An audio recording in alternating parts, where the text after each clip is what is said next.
Let's talk about starting a motorcycle club. If you're considering this, the first thing I'm gonna tell you is you need to reconsider, because there's gonna be a lot of blood, sweat, and tears. But if you have to, there's two ways to go about this. Number one, respect the culture and go through the soft colors and the COC blessings and the 1%er blessings. Or two, lace up your boots. It's go time. Get ready for a world of drama. I've seen them all come and go, here today, gone tomorrow. There's a lot of clubs you could join, but if you really want to start your own motorcycle club, let's talk about it. 8 things you should know. Let's get into it.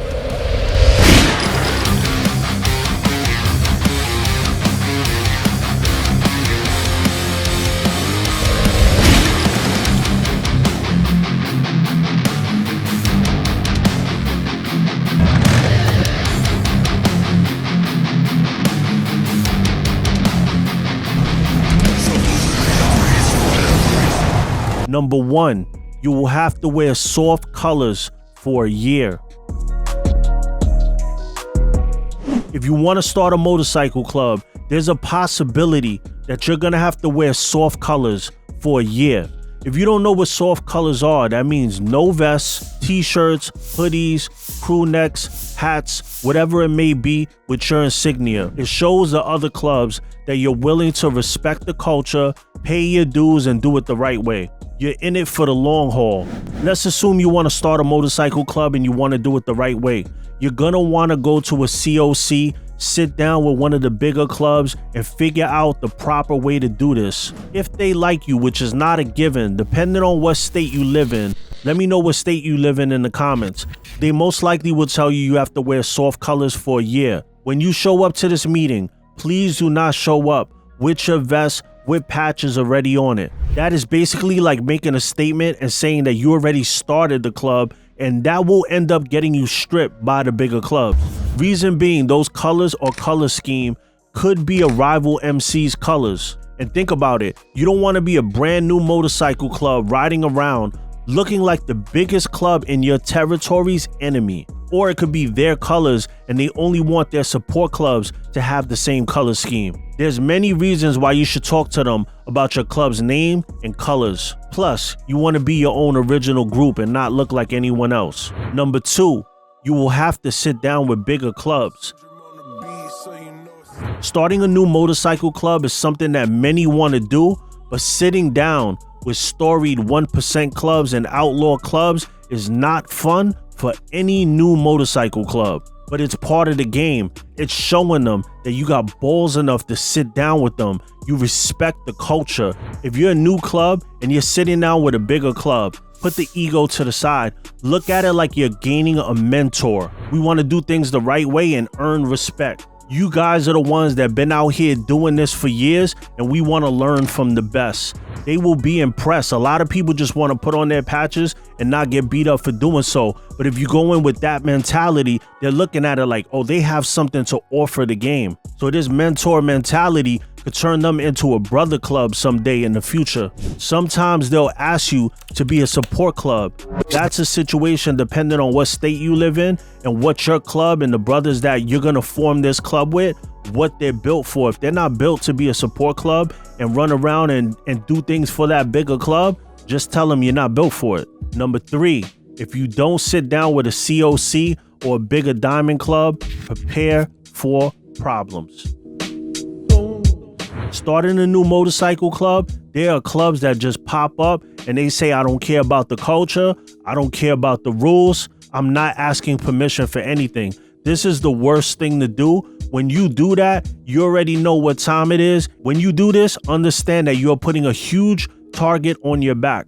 They will press you. A lot of news clips you see of the bigger clubs and a club you never heard before, that's what this is. That's why these situations hit the news. Pay attention next time you hear a news headline. It's either a rival bumping into a support club or a new club that didn't check in. Sit downs are not fun for a new motorcycle club, but it is the best way to do it. Number 4, putting the right people in position. The most important part of a motorcycle club that's gonna last is who's playing what position. If your president is a weak leader and he has a VP that wants his spot, you will not have real brotherhood. If your sergeant of arms is weak, your club is weak, and your president is in danger. If your president and your treasurer are a little too friendly, there's a little bit too many side conversations, your club will be robbed. If he's too aggressive and can't think objectively, he will have you in so much beef, you will have multiple clubs on you. I've seen clubs that were cool with everybody switch leadership, and because of the president's fake tough guy persona, they have beef with several prominent diamond clubs. Having people play the right position is crucial. If you start seeing these weaknesses in your club, start switching roles or you will cease to exist. Number 5, infighting will ruin your club. The number one reason clubs die is from inside. If you start a new motorcycle club and there's constant infighting, it will poison your circle and you're doomed from the start. It's crazy because a lot of brothers that have been doing this for years say the same thing.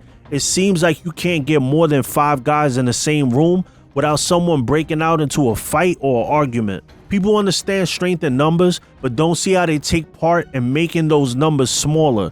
It's tough to deal with so many different personalities, especially when you start to realize that people with real mental health issues are the majority. Pay attention. There's so many people that I believe in my heart of hearts don't know the difference between right and wrong. Sometimes I think I'm being punked, like Ashton Kutcher's gonna hop out and I'm gonna see the camera and the setup, because these people are nuts. Sometimes it seems like it's impossible to have true brotherhood. You let me know what you think in the comments. Number 6, you'll need guidance from elders. If you got older bikers, those elders that know about the game and they're willing to start this club with you, you got to lean on them and their experience heavy. Their insights will make or break your club. I've sat at tables and watched wisdom be ignored, and I'm just sitting there baffled like, this is crazy. Gotta be careful with the ones that are older but didn't put the work in. They do lack experience even though they have many years in. Sometimes they could lead you astray. I've seen that. But if you got an old timer that really knows about the culture, lean on him. Use all the weapons that you have at your disposal. Number 7, you will have to go to all the parties. If you're starting a new motorcycle club, get your party shoes on because you're going to have to be going to all the events. If you're new, you're earning those stripes, building alliances and learning. Those will be the people one day when you decide to open a clubhouse and start throwing events. They are the ones that will show up to your events. The people you showed up for, that is the game. Go into everybody's events so they show up to yours. It's a way bigger payday if you throw an event, if you visited 20 MC's annual events throughout the year, opposed to someone who went to 2 or 3 events out the year. Who do you think when they throw a party is going to have the bigger turnout? It won't always be reciprocated. You'll show up to people's parties and they'll have the nerve not to show up to yours. That means they lack a respect for you. You just don't support them no more. That's just how some of those clubs are. Number 8, you could do everything right and your club could still get shut down. If you're starting a new motorcycle club, just because you did everything right, things can still go wrong. I've seen motorcycle clubs do it all.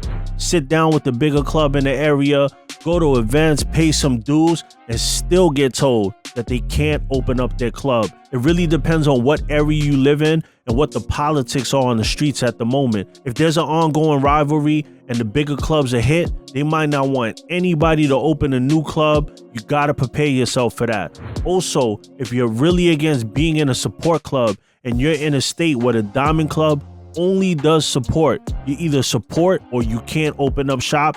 That's a conversation you have to have too. It's a possibility. In those type of states, they'll just send their support clubs to handle business and don't even gotta lift a finger. Everywhere you go, another club you haven't met yet, if you decide to stay open. Also, if you're really against being a support club and you're in a state where the Diamond only does support, you either support or you can't open up shop. And if you stay open, they will just send their support clubs at you. They won't even have to lift a finger.